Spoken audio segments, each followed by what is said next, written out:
Ele deveria usar o seu corpo para servir e obedecer a Deus. Tem pessoas que usam o corpo, irmão, não se assusta não, tá? Indevidamente.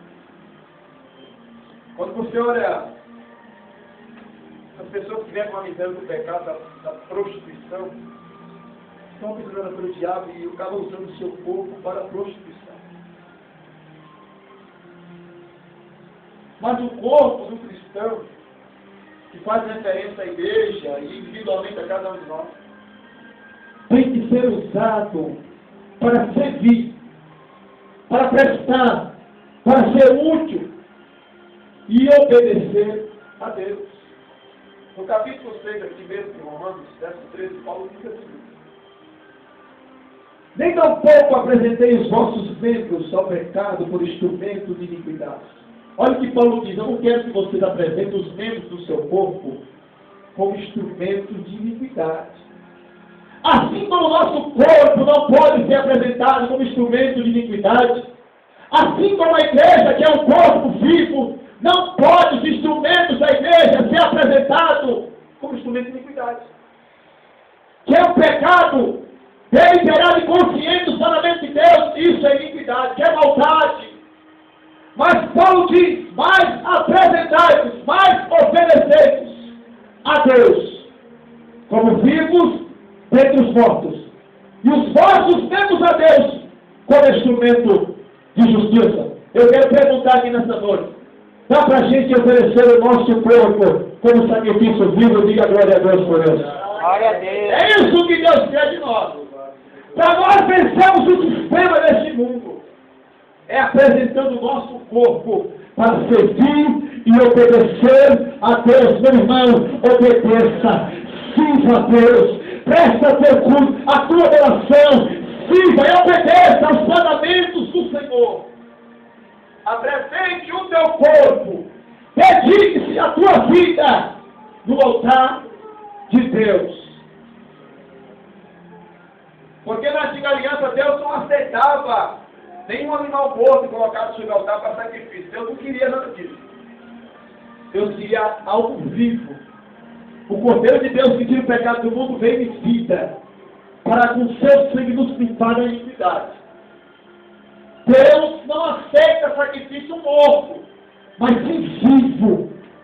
Entregar-se de tal maneira a Deus é mais do que é o contraste estabelecido por Paulo entre o corpo vivo do cristão. Porque entregar-se a Deus significa também é um apelo à novidade de vida. Capítulo 6, verso 4 de Romanos. Quando eu entrego meu corpo em sacrifício vivo, eu passo a andar em novidade de vida com o Senhor. Então, para nós vencermos o sistema deste mundo corrompido, que não é a minha direção e a tua direção, nós temos que sacrificar vivo no altar de Deus. Segundo Paulo diz, esse sacrifício, igreja de Romana, tem que ser também santo diante de Deus. E falar de santidade hoje, parece que choca alguns crentes. Porque muitas pessoas não querem mais ouvir falar de santidade. Mas em toda a Bíblia, irmãos, a palavra de Deus nos alerta e nos corrige a viver uma vida de santificação. Santificação não é costume de homens, é doutrina bíblica. Não dá para aceitar o Senhor da Bíblia sem aceitar a sua doutrina e sua forma. Paulo tratou a igreja de Tessalônica dizendo que essa é a vontade de Deus. Capítulo 4, 3, a vossa santificação. Pedro alertou a igreja no capítulo 1, verso 1, 15: sede santo como eu sou santo, separado em toda a vossa maneira de viver. Levíticos 11, 44 diz: sede santo porque eu sou santo.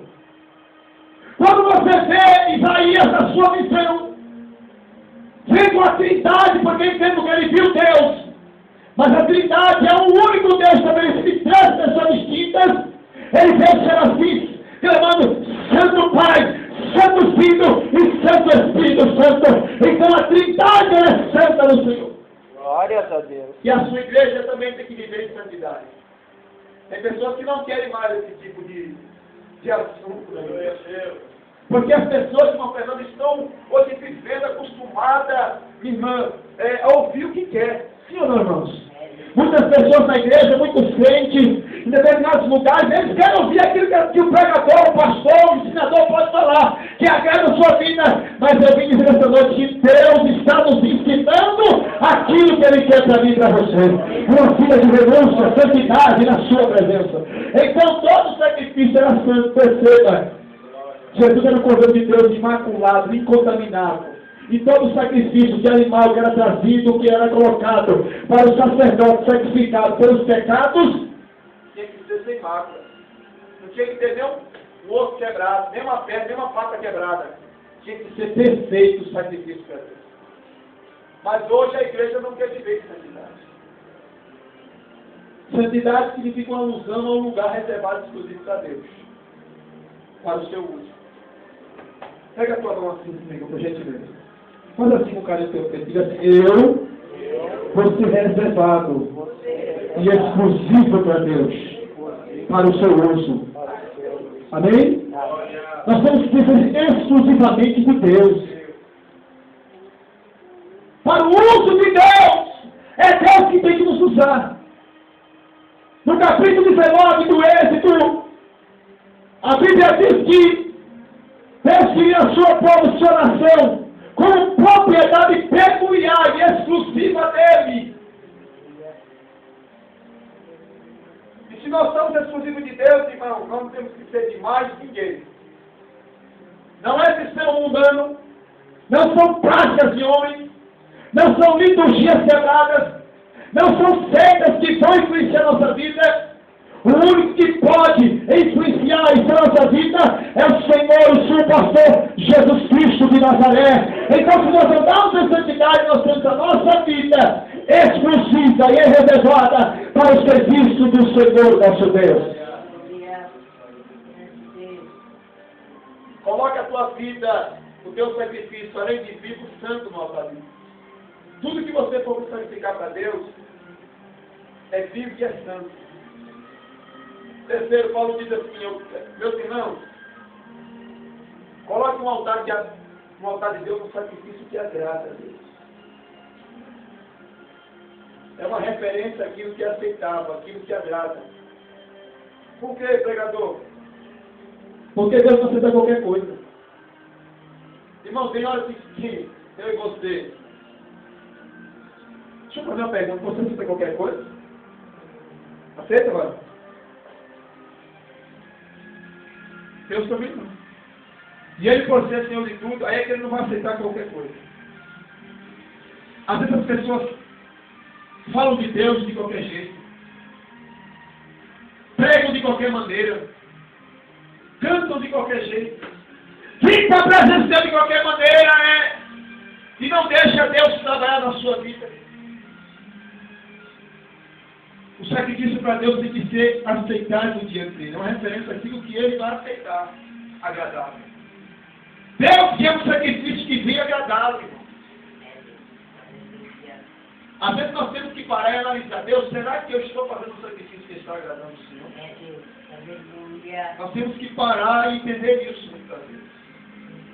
Porque para fazer sacrifício de qualquer jeito, irmão, Deus não quer isso. Deus, quando pediu, o povo pediu o que é agradável, Ele pediu o melhor. Então Paulo diz para a igreja: é sacrifício vivo, santo e agradável. E quando nós fazemos o sacrifício para Deus, fazemos com dedicação, fazemos o melhor e fazemos para Deus. Diga assim comigo: quando fazemos o sacrifício, fazemos com dedicação, fazemos o melhor e fazemos para Deus. Não pense que quando você está fazendo para a irmã, para o irmão, para a placa, para o pastor. Não, você está fazendo para Deus. Porque nós servimos a Deus. Nós somos um corpo vivo. mas nós fazemos o seguinte: nós sacrificamos para Deus. E Paulo deixa claro no término